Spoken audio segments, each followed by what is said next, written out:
सुरजागड प्रकल्प सुरू होत नव्हता त्यावेळेस सगळे विरोधात होते।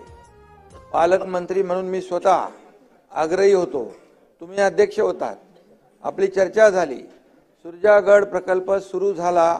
जवळपास आता 7 ते 8 हजार लोक तिथे काम करतात, त्यांना काम मिळते। डायरेक्ट इनडायरेक्ट आहे ते वेगळं।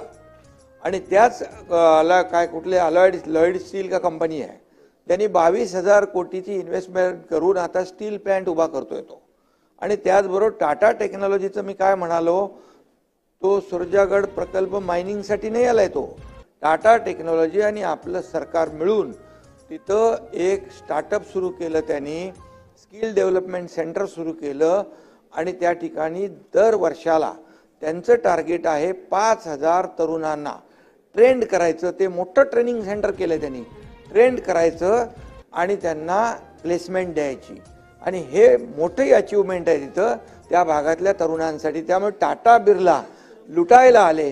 टाटाचं तुम्ही मिठापासून, ते बरोबर बोले सावरकर, की त्यांची जी विश्वासार्हता आहे आज देशामध्ये, टाटांचं नाव आहे, आज त्यांच्या नावाला गालबोट लागेल असं आपण वक्तव्य करू नका, असं सावरकर म्हणाले।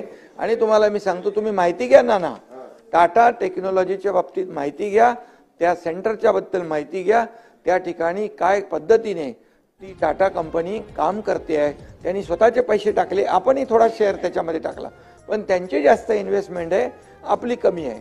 पण असं असताना देखील त्या भागातल्या तरुणांना नक्षलवाद कमी करायचा असेल तर नुसतं आपण नक्षलवाद्यांना त्यांना एन्काउंटर करून चालणार नाही।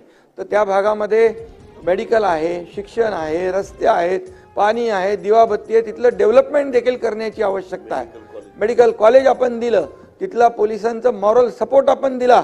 जेव्हा जेव्हा तुम्हाला सांगतो, जेव्हा जेव्हा मोठी कारवाई झाली त्यावेळेस हा एकनाथ शिंदे तिथे गेला, 25-25 लाख 50-50 लाखाचं बक्षीस पोलिसांना दिलं। आणि त्यामुळे कितीतरी मोठ्या प्रमाणावरचे नक्षलवाद, जे लाखो करोडो रुपये त्यांच्यावर इनाम होतं, त्यांना त्या ठिकाणी त्या कारवाईमध्ये मारलं गेलं। आणि आता नक्षलवाद अगदी झिरो, म्हणजे अगदी त्याचं नक्षलवाद खात्मा होतोय ना, नसल्यासारखं आहे। आणि काही लोकांनी घाबरून सरेंडर झाले, त्याची देखील योजना मला माहित आहे। मी अजितदादा त्यावेळेस आपले फायनान्स मिनिस्टर तेव्हाही होते, नागपूरच्याच बैठकीमध्ये मी त्यांना सांगितलं, यांचं पुनर्वसन योग्य प्रकारे झालं पाहिजे, त्यासाठी एक वेगळा हेड आपण तयार केला ना। आणि म्हणून आज नक्षलवाद पूर्णपणे संपुष्टात येतोय। पूर्वी या ठिकाणी मध्य प्रदेशमध्ये अबुझमाड आहे, जे अबुझमाड जो आहे बाजूला छत्तीसगडमध्ये, अबुझमाड या ठिकाणी इथले नक्षलवाद पळून जायचे। आता तिथं काँग्रेसचं सरकार पूर्वी होतं म्हणून त्यांना पनाह मिळायची, आता तिथं सरकार बदललंय। आता तुम्ही तिथे कारवाई बघा, केंद्रीय गृहमंत्री अमित शाह साहेबांनी जेव्हा जेव्हा या ठिकाणी बैठक घेतली, त्या बैठकीमध्ये महाराष्ट्रामधला नक्षलवाद कमी केलाय याचं त्यांनी स्वतः भाष्य केलेलं आहे। हे आपल्यासाठी अभिमानास्पद आहे। आणि म्हणून आता दोन्हीकडून या ठिकाणी कारवाई होतीये। म्हणून नक्षलवाद मी सांगतो तुम्हाला महाराष्ट्रातला संपल्याशिवाय राहणार नाही।